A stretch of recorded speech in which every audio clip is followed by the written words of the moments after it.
Las lámparas de araña de cristal de Leonardan proyectaban sombras danzantes sobre los suelos de mármol, pulidos a la perfección.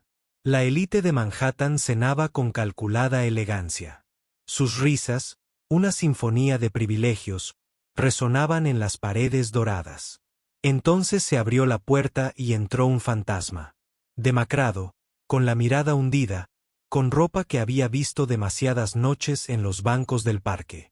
El joven se acercó al piano de cola como un peregrino a un altar. Su voz, apenas un susurro, interrumpió el parloteo ambiental. «Puedo tocar por un trozo de comida». La risa que estalló fue instantánea y cruel.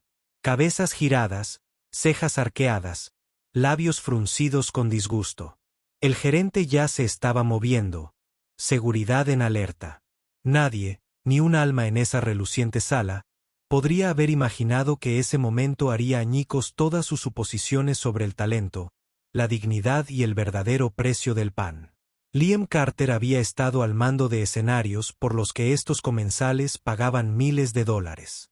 A sus 27 años, sus dedos aún recordaban el peso de las teclas de marfil bajo ellos, aunque habían pasado 3 años desde que había tenido un piano.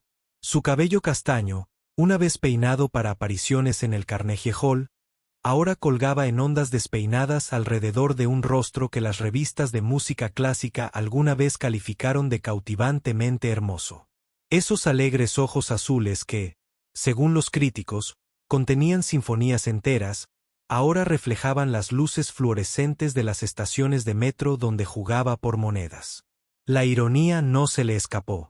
Las mismas manos que habían interpretado a Rachmaninoff a los 10 años ahora manipulaban torpemente carteles de cartón pidiendo ayuda. El becario más joven de Juilliard. Lo habían llamado Mozart renacido. El Times había escrito. Pero eso fue antes de que las deudas de juego de su padre llamaran a la puerta. Antes de que el diagnóstico de cáncer de su madre llegara como una sentencia de muerte para algo más que su cuerpo. Las facturas médicas se habían llevado primero la casa, luego el piano, luego todo lo demás. Cuando ella murió, se aferró a su mano y susurró palabras que se convirtieron en su única posesión que valía la pena conservar. La música no solo te alimenta, cariño, te salvará de la desesperación. Había vendido sus smokines por su morfina. Había empeñado sus premios para su último consuelo. Ahora solo llevaba 2 cosas de valor. Una fotografía arrugada de ella en su primer recital y el manuscrito original de Pan de invierno, una composición que había escrito para ella durante su último invierno, cuando apenas podían permitirse la calefacción.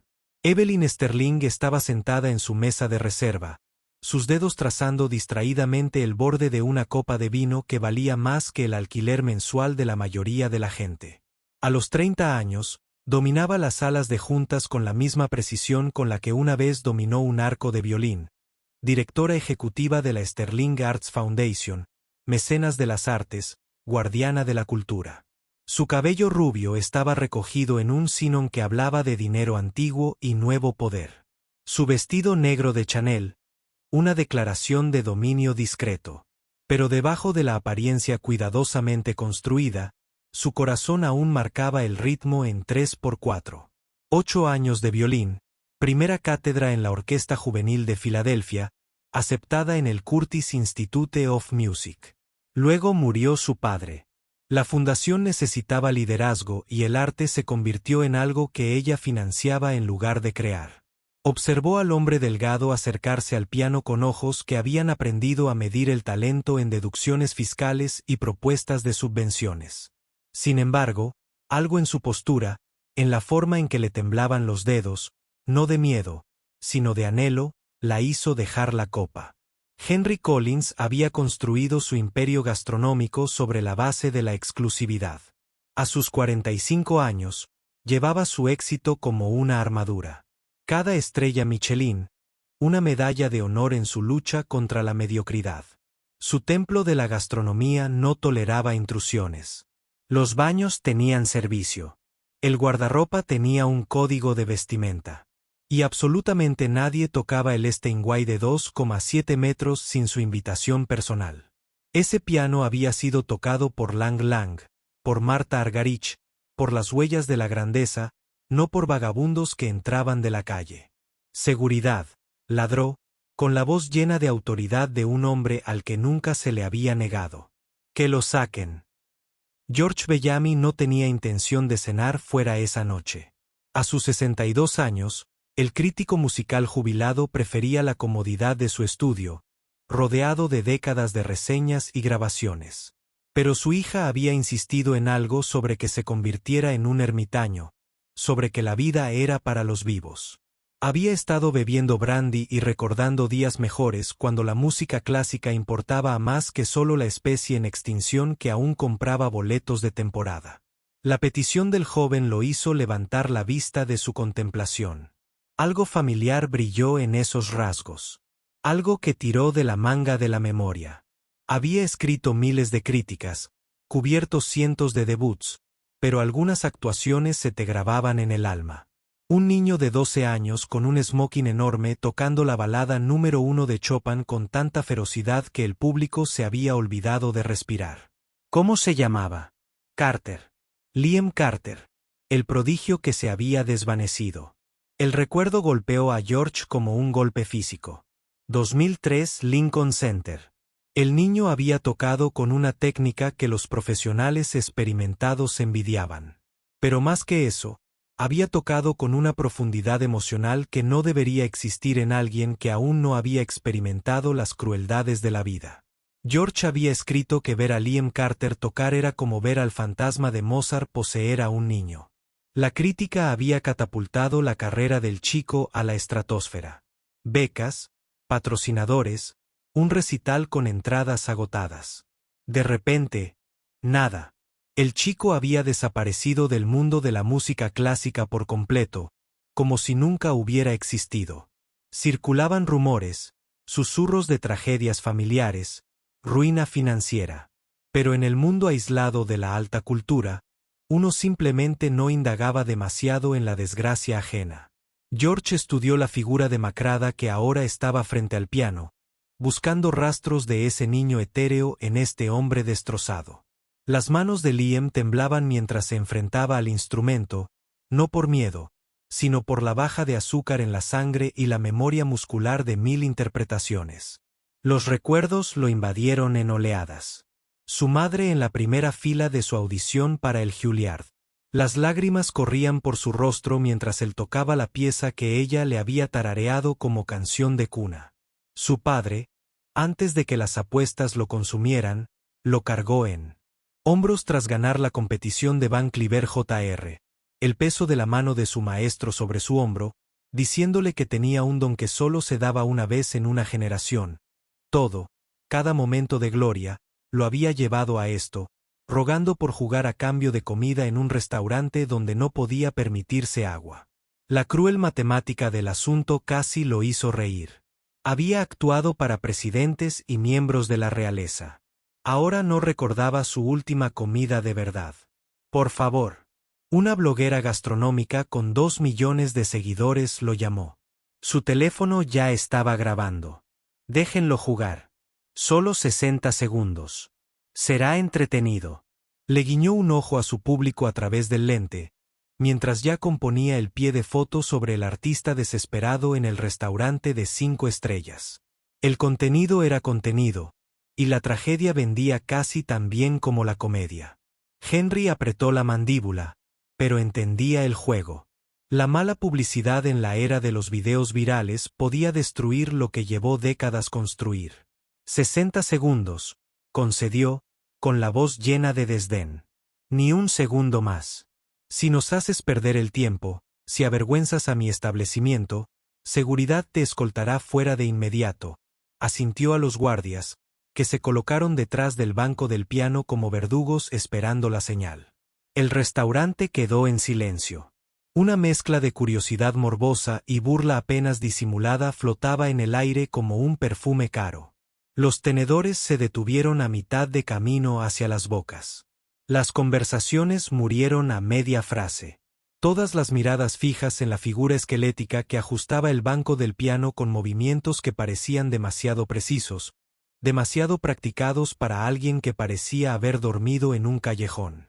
La batalla interna de Liam rugía mientras sus dedos se cernían sobre las teclas.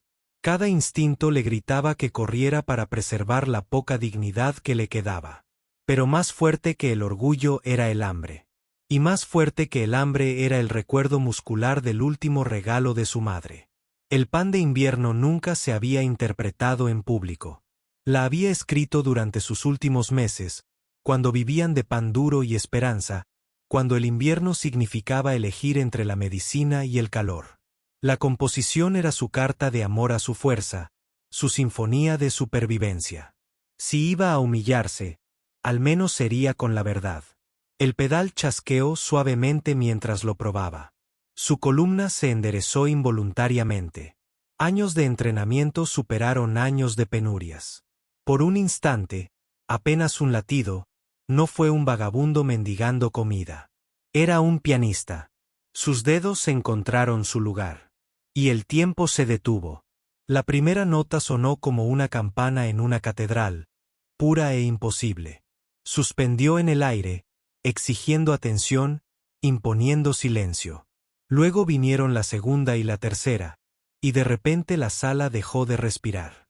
La melodía que surgió no se parecía a nada que los comensales hubieran esperado. No era la meticulosa interpretación académica de un estudiante de conservatorio ni la técnica llamativa de un pianista de cócteles. Era emoción pura transformada en sonido, dolor y belleza entrelazados tan completamente que separarlos los destruiría a ambos.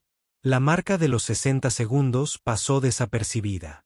La mano de Henry, levantada para señalar a los de seguridad, permaneció congelada en el aire. La bloyer gastronómica había bajado su teléfono. Con la boca ligeramente abierta, lágrimas. Amenazaba su maquillaje cuidadosamente aplicado.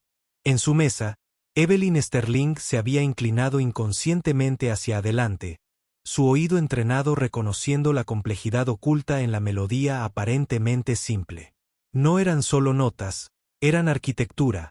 Cada frase se construía sobre la anterior con precisión matemática y devastación emocional. La música creció, y con ella llegó el invierno. Los comensales podían sentirlo. El frío que se filtra a través de paredes delgadas. El hambre persistente que se convierte en un compañero constante. El amor desesperado entre una madre y un hijo que enfrentan probabilidades imposibles. Las manos de Liam volaban sobre las teclas con una técnica que no debería existir en alguien que no había tocado un piano en meses. Saltos de octava que desafiarían a graduados de conservatorio. Pasajes polirítmicos que requerían independencia no solo de las manos, sino también del alma. Un control dinámico que susurraba y rugía en el espacio de un compás. Esto no era una actuación. Era un exorcismo. Un chef de Suez se asomó por la puerta de la cocina, atraído por el sonido. Uno a uno, el personal de cocina abandonó sus puestos, apiñándose en la puerta para presenciar lo que estaba sucediendo. El Labloyer, recordando su propósito, volvió a levantar el teléfono, pero lo mantuvo firme, comprendiendo instintivamente que estaba documentando algo extraordinario. Sus seguidores comentaban frenéticamente, pero ella no los veía. No podía apartar la mirada de la transformación que se producía al piano. Liam se había perdido en la música, su cuerpo balanceándose ligeramente, su rostro reflejando cada cambio emocional en la composición. La sección central estalló en un caos controlado. Su mano izquierda mantenía un ritmo implacable, mientras que su mano derecha pintaba melodías que se elevaban y se desplomaban como pájaros en una tormenta. Era la pasión de Rachmaninoff filtrada a través de la poesía de Chopin. La técnica de Liszt al servicio del corazón de Schubert, pero más que cualquier influencia, era pura y devastadoramente original.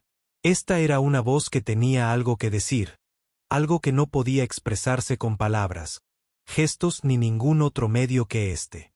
La sección final comenzó con un susurro. Notas sueltas cayendo como lágrimas sobre el mármol. La melodía del principio regresó, pero transformada, elevada.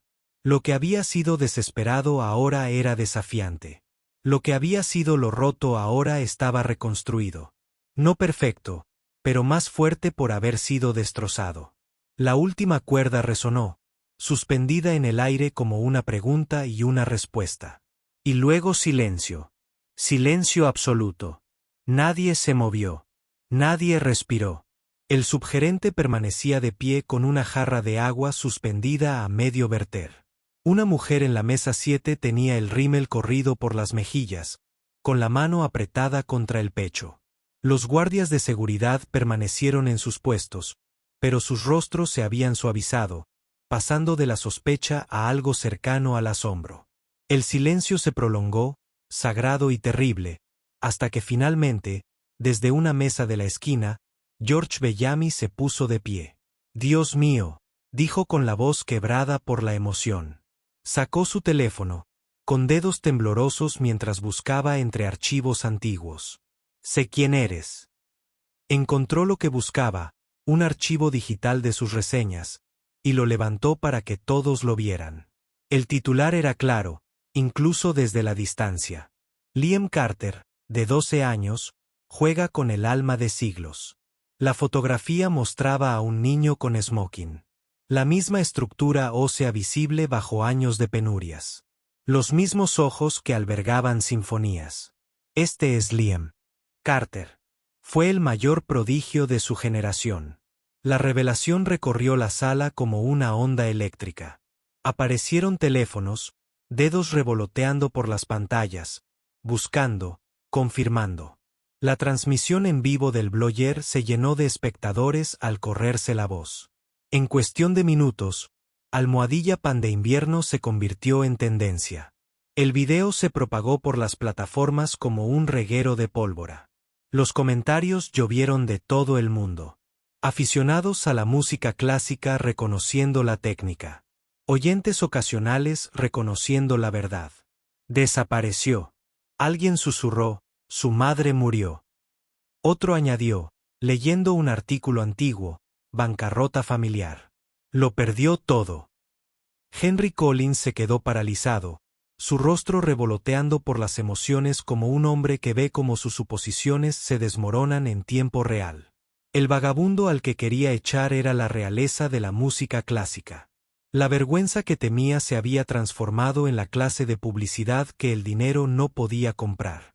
Su restaurante sería recordado por este momento, pero no de la forma que él pretendía. Evelyn Sterling se levantó de la mesa con la fluidez y gracia de quien está acostumbrada a tomar las riendas. Sus tacones resonaron contra el mármol al acercarse al piano. Cada paso, medido y deliberado. Se detuvo justo fuera del campo de visión de Liam, observándolo con ojos que habían aprendido a ver potencial en los lugares más inesperados. Lo que vio no fue un caso de caridad ni una oportunidad publicitaria. Vio a un artista enterrado vivo por las circunstancias, aún respirando, aún luchando por salir de allí. «Señor Carter», dijo, con la voz llena de autoridad de quien movió millones con sus firmas. «Fue extraordinario». Liam levantó la vista, con dificultad para enfocar la vista. La adrenalina de la actuación cedía ante la realidad de su situación. Seguía sin hogar, con hambre, con ropa que lo delataba como indeseable en lugares como este. Henry, desesperado por salvar su reputación, rebuscó en su billetera. «Tome», dijo, sacando un puñado de billetes de 20 para su actuación. «Tómelos». «No». La voz de Evelyn interrumpió el gesto como una cuchilla. «El dinero no es lo que necesita el señor Carter». Se giró hacia Liam, con una expresión más suave, pero manteniendo la profesionalidad. La Fundación de las Artes Sterling celebrará su Festival de Música Gaila Global anual en 3 semanas. Hemos estado buscando una actuación central, algo que les recuerde a nuestros donantes porque el arte importa. Hizo una pausa, dejando que el peso de sus siguientes palabras se asentara. Les ofrezco la oportunidad de audicionar. Si son seleccionados, actuarán para un público de 1.500 personas con orquesta completa si tú eliges. El precio de la actuación es de $50,000. La sala se quedó boquiabierta. $50,000 por una sola actuación era una cantidad considerable, incluso para los estándares de la música clásica. Hay condiciones, continuó Evelyn. Tendrás que preparar un programa completo, no solo una pieza. Trabajarás con nuestro director musical, el maestro William Zane, durante 3 semanas de ensayo intensivo. La fundación proporcionará alojamiento, comidas y acceso a las instalaciones de ensayo durante este tiempo. Esto no es caridad, señor Carter. Es una inversión en talento que merece ser escuchado. Las manos de Liam temblaban donde aún descansaban sobre las teclas. 3 semanas de comidas regulares, 3 semanas con un piano, 3 semanas para recordar quién había sido, para convertirse en quien aún podría ser. No tengo ropa adecuada. No tengo partituras. No tengo nada. La fundación proporcionará todo lo necesario, respondió Evelyn. Todo lo que necesito de ti es tu compromiso con la música. ¿Puedes hacerlo? George Bellamy dio un paso al frente. Escribiré sobre esto, dijo, su voz cargando con el peso de décadas de crítica. No sobre tus circunstancias, sino sobre tu regreso. El mundo clásico debería saber que Liam Carter nunca desapareció realmente. Solo estaba esperando. La bloguera, sin dejar de transmitir, capturó cada momento. Sus seguidores donaban frenéticamente, exigiéndole que le diera dinero a Liam. Pero ella entendía algo que ellos no. No se trataba de caridad. Se trataba de resurrección. Sí, susurró Liam. Luego, con más fuerza. Sí, acepto. El periodo de preparación puso a prueba cada reserva con la que Liam había sobrevivido durante 3 años.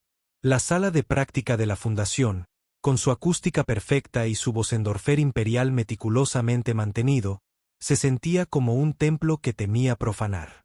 El primer día apenas pudo tocar más de 1 hora antes de que se le acalambraran las manos, los músculos atrofiados por la falta de uso, y gritara en protesta. El maestro Zane, un húngaro de 70 años con estándares que habían superado a artistas menores, observaba con ojos que no delataban. «Estás luchando contra el piano», observó Zane el tercer día. «Deja de intentar conquistarlo. Recuerda cómo conversar con él». La fundación le había facilitado alojamiento en un pequeño apartamento cerca del Lincoln Center. Nada lujoso, pero limpio, cálido y privado. Liam no había dormido en una cama de verdad en 2 años. La primera noche, se tumbó en el suelo. El colchón era demasiado blando, demasiado extraño. Para la segunda semana, su cuerpo empezó a recordar la comodidad. Sus dedos empezaron a recordar la fuerza. Construyó su programa con cuidado. Variaciones de Vox Goldberg para demostrar su maestría técnica. La balada número 4 de Chopin para la profundidad emocional. La sonata para piano número 7 de Prokofiev para la complejidad moderna. Y, finalmente, el pan de invierno se expandió hasta convertirse en una pieza de concierto. Los días se desdibujaron en noches. Las comidas aparecían y desaparecían, apenas saboreadas. Su mundo se reducía a las 88 teclas que una vez fueron todo su universo. El personal de la fundación observó su transformación con algo parecido al asombro. El vagabundo demacrado que había entrado estaba desapareciendo, reemplazado por un artista cuya presencia llenaba las habitaciones incluso antes de tocar una nota. Su cabello, cortado profesionalmente, revelaba la estructura ósea clásica que los fotógrafos tenían una vez luchó por capturar. Enderezó la postura, sus manos se tranquilizaron. Sus ojos volvieron a albergar sinfonías. Henry Collins, enfrentado a una pesadilla de relaciones públicas a medida que la historia seguía difundiéndose, emitió una disculpa pública que su publicista había elaborado para sonar sincera. Anunció un nuevo programa, noches mensuales de micrófono abierto, donde artistas con dificultades podían actuar a cambio de comidas, y prometió una importante donación a la educación artística en comunidades marginadas. Su restaurante se había hecho famoso como el lugar al que Liam Carter regresó, y él fue lo suficientemente inteligente como para aprovecharlo mientras intentaba reparar su imagen. La atención mediática creció exponencialmente. Publicaciones de música clásica publicaron retrospectivas sobre los inicios de la carrera de Liam. Las escuelas de música usaron su historia como advertencia sobre la fragilidad de las carreras artísticas. El video original había sido visto más de 100 millones de veces, subtitulado en docenas de idiomas, compartido por celebridades, políticos y gente común que veía en él algo universal sobre el talento, la dignidad y las segundas oportunidades. Evelyn mantuvo la distancia profesional durante el periodo de preparación, pero encontró motivos para observar los ensayos y comprobar su progreso.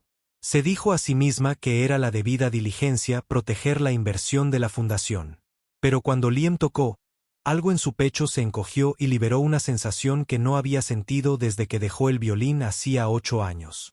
Reconoció en su forma de tocar lo que había perdido en sí misma, la capacidad de transformar la emoción en algo tangible, algo capaz de cambiar la temperatura de una habitación. La noche de la gaila llegó con ese aire fresco de otoño que hacía que Nueva York pareciera un plató de cine. El David Geffen Hall del Lincoln Center resplandecía con una luz dorada. Su fachada reflejaba la expectación de la multitud que llegaba. 1500 de los mecenas de las artes más influyentes del mundo lucieron vestidos que costaban más que la mayoría de los salarios anuales. Smokines que habían sido confeccionados en Savile Row, joyas que pertenecían a museos. Entre bastidores, Liam se encontraba en un camerino que le resultaba familiar y extraño a la vez. El smoking le sentaba a la perfección. El estilista de la fundación había insistido en un corte a medida. Sus manos estaban firmes ahora. Las 3 semanas de práctica intensiva le habían devuelto no solo los músculos, sino también la confianza. Pensó en su madre, en la fotografía que aún llevaba, ahora guardada a salvo en el bolsillo de su chaqueta. Pensó en el pan de invierno, el pan de verdad que habían compartido cuando era todo lo que tenían, y en cómo ella lo había convertido en un festín con la pura fuerza del amor. El maestro Zane entró sin llamar. Su presencia llenó el pequeño espacio. «Esperan una historia», dijo sin rodeos. «El pianista sin hogar, el video viral, el regreso. Denles más. Denles arte que haga la historia irrelevante». La llamada del director de escena llegó demasiado pronto y no lo suficientemente pronto. El camino al escenario se sintió interminable e instantáneo. Entonces Liam estaba de pie entre bastidores, escuchando su presentación, oyendo su nombre pronunciado por un micrófono por primera vez en 3 años. Los aplausos fueron corteses pero expectantes, un público que se preparaba para ser conmovido por la narrativa en lugar de la música. Subió al escenario y las luces lo impactaron como una fuerza física. Por un momento, amenazó con vértigo, el mar de rostros se desdibujó en una masa singular de juicio. Entonces sus dedos encontraron las teclas y todo lo demás desapareció. Las variaciones de Goldberg comenzaron con cristal imprecisión, cada nota colocada con una certeza arquitectónica. El público, preparado para la manipulación emocional, se encontró ante una maestría técnica pura. No se trataba de la interpretación desesperada de un hombre que buscaba compasión. Se trataba de un artista en la cima de su potencial, reformado y refinado por el sufrimiento, pero no definido por él. Chopin le siguió, y con él llegó la emoción que esperaban, pero no en la forma que anticipaban. No era tristeza ni triunfo, ni ningún sentimiento simple que pudiera etiquetarse y descartarse. Era el espectro completo de la experiencia humana condensada en un sonido, entregado con tal intensidad que varios miembros del público se quedaron sin aliento. A continuación, llegó la prueba de la violencia controlada. Las manos de Liam atacando el teclado con una precisión que parecía furia, pero en realidad era amor. Amor por la música. Amor por el instrumento. Amor por el acto mismo de crear. El piano pareció expandirse, llenando la sala con un sonido que parecía más grande de lo que el espacio podía contener. Luego llegó el pan de invierno, y el público aprendió lo que significaba ser destruido y reconstruido en 20 minutos. La pieza había evolucionado durante su preparación, creciendo a partir de una simple melodía. En una narrativa compleja que requirió todas las técnicas que había aprendido, y varias que había inventado por necesidad. Contaba la historia sin palabras, sin notas del programa, sin contexto. Simplemente era. Y al ser, cambió a todos los que la oyeron. La nota final quedó suspendida en el aire como una bendición, como una maldición, como una promesa. El silencio que siguió no fue el silencio conmocionado del restaurante, sino el silencio sagrado de quienes habían presenciado algo que dividiría sus vidas en un antes y un después. Entonces comenzaron los aplausos. No gradualmente, sino todos a la vez. Una explosión de sonido que pareció sorprender al público tanto como sorprendió a Liam. Se pusieron de pie como un solo cuerpo, sus aplausos se volvieron rítmicos, convirtiéndose en su propia música. Liam hizo una reverencia, directa y sencilla, sin florituras teatrales. Al enderezarse, sus ojos se encontraron con Evelyn en la primera fila. Estaba de pie, pero no aplaudía. En cambio, tenía las manos apretadas contra el corazón. Las lágrimas corrían por su rostro sin intentar ocultarlas. Sus miradas se encontraron a lo lejos, y algo pasó entre ellos. Ellos. Algo que no tenía nada que ver con empleador y artista. Mecenas y beneficiario. Los aplausos continuaron durante 7 minutos, una eternidad en el tiempo de la actuación. Liam hizo una y otra reverencia y finalmente abandonó el escenario, solo para que el maestro Zane lo empujara para que hiciera otra reverencia. Cuando por fin le permitieron irse, encontró a Evelyn esperando entre bastidores. Al principio no habló, simplemente extendió la mano y le ajustó la pajarita, que se había movido durante la actuación. Sus dedos se posaron un instante sobre la tela, y él pudo sentir su temblor a través de ella. Eso fue lo que empezó y luego se detuvo. Negó con la cabeza. No hay palabras. Gracias, dijo simplemente. Por la oportunidad, por creer. No, lo interrumpió suavemente. Gracias por recordarme por qué fundé la fundación, porque el arte importa, porque todo esto importa. Se quedaron allí, en las sombras entre el backstage y el escenario, con el sonido distante del público aún vibrante de emoción. Las manos del escenario se movían a su alrededor, pero existían en una burbuja de quietud, de posibilidad. La mano de Evelyn seguía en su pajarita, olvidada. Allí, y ninguno de los dos se movió para cambiar eso. Finalmente, ella retrocedió. Su compostura profesional se reafirmó, pero sus ojos permanecieron suaves, vulnerables de una manera que él sospechó que poca gente veía. Hay una recepción, dijo. Donantes que agradecer, manos que estrechar. Pero después, hizo una pausa, como si sopesara sus palabras. Después, quizás podríamos hablar de tu futuro. La fundación quiere ofrecerte un puesto como artista residente. Estoy interesado, respondió Liam. Y ambos sabían que no se refería solo al puesto, asintió, con una pequeña sonrisa en las comisuras de sus labios. Entonces deberíamos irnos. Están esperando conocer al hombre que les hizo recordar lo que se siente. Mientras caminaban hacia el salón de recepciones, la mano de Evelyn encontró su brazo, un gesto que podría interpretarse como una escolta formal, pero que parecía algo más. El pasillo se extendía ante ellos, dorado por la cálida luz, y sus sombras se fundían en el suelo pulido. Detrás de ellos, el equipo de escenario ya estaba desmontando el decorado, preparándose para la siguiente actuación, la siguiente historia.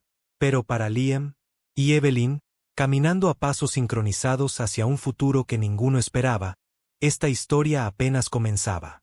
La fotografía de su madre permanecía en su bolsillo, un talismán que lo había acompañado en las noches más oscuras. Sabía que a ella le habría encantado este momento. No por los aplausos ni el reconocimiento, sino por el simple hecho de que volviera a tocar. La música no solo lo había alimentado. Como ella le había prometido, lo había salvado de la desesperación. Y tal vez, pensó, al sentir la calidez de la mano de Evelyn en su brazo, había hecho algo más. Lo había devuelto a la vida. La recepción resplandecía con la clase de luz que el dinero compra pero no puede crear, la que proviene de cientos de personas que experimentan la trascendencia colectiva. Lo rodearon de preguntas y elogios. Pero la atención de Liam permaneció fija en Evelyn, quien se mantuvo cerca pero no posesiva, protectora pero no autoritaria. Cuando sus miradas se cruzaron a través de la multitud, ella sonrió. Y en esa sonrisa había una promesa de conversaciones por venir, de música por hacer, de lo que surgiera de las semillas plantadas en la tierra de lo compartido. Comprensión. Al caer la noche y dispersarse la multitud, se encontraron solos en un balcón con vistas a la ciudad. Las luces de Manhattan se extendían ante ellos como una alfombra de estrellas. Y el aire nocturno traía el sonido del tráfico lejano, la sinfonía de una ciudad que nunca dejaba de crear. Debo decirte, dijo Evelyn en voz baja, dejé el violín cuando murió mi padre.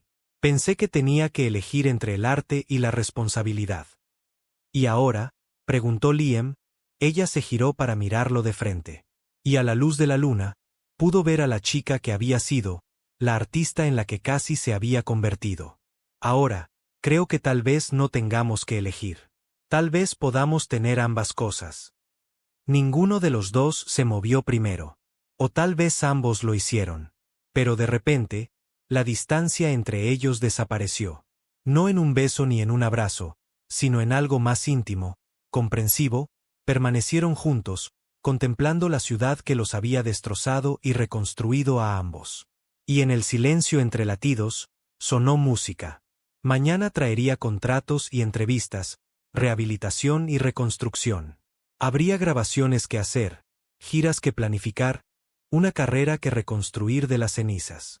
Pero esta noche, en este momento, suspendido entre el final y el principio, Liam Carter estaba con Evelyn Sterling en un balcón sobre la ciudad. Dos almas que habían encontrado su camino de regreso a la música y tal vez el uno al otro. La noche era fría, el invierno se acercaba con su amenaza y promesa familiares, pero ninguno de los dos lo sentía. Estaban cálidos con la posibilidad, con una especie de calor que no provenía de la comodidad, sino de la creación, del fuego que ardía en cualquiera que alguna vez no hubiera tomado nada y lo hubiera hecho cantar. En su bolsillo, permanecía la fotografía de su madre, un recordatorio de donde había estado. Frente a él, el perfil de Evelyn contra las luces de la ciudad sugería a dónde podría ir.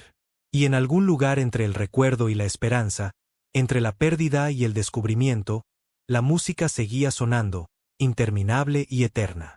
Una canción de pan de invierno y las manos que lo compartían transformadas ahora en algo que podía alimentar no solo el cuerpo sino también el alma.